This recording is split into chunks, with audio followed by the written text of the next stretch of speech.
สัญญาณแตกเป็นฝอยแบบนี้อย่าทิ้งหรือซ่อม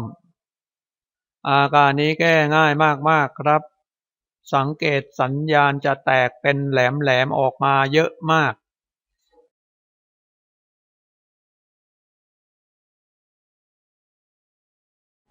ผมใช้แหล่งจ่ายไฟ USB Charger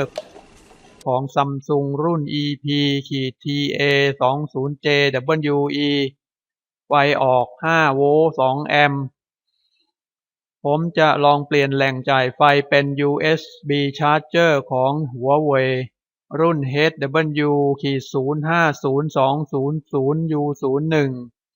ไฟออก5โวลต์2แอมป์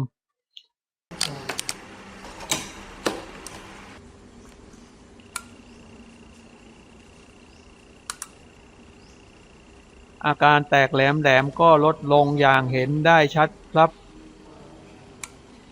สรุปเป็นที่แหล่งจ่ายไฟ USB Charger ครับสโคปตัวนี้ราคาถูกมากและที่สำคัญใช้งานง่ายมากครับเหมาะสำหรับผู้ใช้งานเริ่มต้นราคาประมาณ 4,700 บาท USB Charger อย่างต่ำต้องใช้เป็น5โวลต์2แอมป์จึงจะใช้ได้ครับสนใจดูข้อมูลได้ที่ความคิดเห็นด้านใต้วิดีโอนี้ครับขอบคุณที่รับชมครับ